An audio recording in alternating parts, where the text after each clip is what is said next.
Assalamualaikum warahmatullahi wabarakatuh. Sampurasun. Tepangkeun Wastabi Azza Fatimah ti kelas 11 MIPA 4.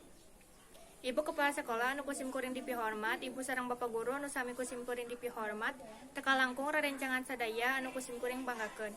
Langkung dipayun urang panjatkeun puji sareng syukur ka Allah Subhanahu wa taala anu manantos masihan hidayah sareng inayahna ka urang sadaya janten urang tiasa kempel dina acara ieu dina kaayaan sehat walafiat.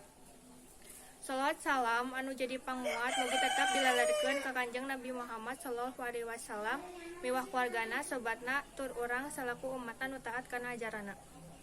Dina kasempatan anu saeuy sim kuring bade ngadugikeun diantara anu judulna atikan. Masalah atikan mangrupikeun kawajiban kangge urang sadayana. Milale ilmu teh dianjurkeun ku agama jeung ku pamarentah. Sabab ku ayana ilmu manusia tiasa ngaluhurkeun derajatna dibandingkeun jeung manusia nu teu ngagaduhan ilmu. Tina ilmu urang tiasa ngarasakeun kabagjaan dunia jeung kabagjaan akhirat sapertos dina hadis Nabi anu ngandung hati banasaha nu ngahayangan kehidupan dunia mangka wajib bagina ngagaduhan ilmu.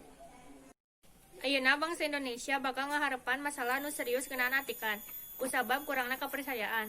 Jadina seueur rumaja nu tos kapangaruhan ku kahirupan di lingkungan masyarakat. Masyarakat Indonesia moal tiasa nopang kokoh tihang kabinekaan dina kahirupan sapopoe.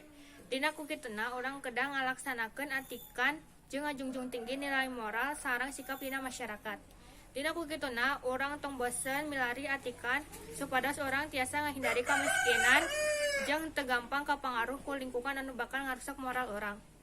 Janten urang kedah narekahan dina ngajalankeun atikan nu langkung sae. Pung sakitu wae biantara nu tiasa sim kuring dugikeun dina waktos ieu kurang leuwihna sim kuring nuhun diapunten. Wassalamualaikum warahmatullahi wabarakatuh.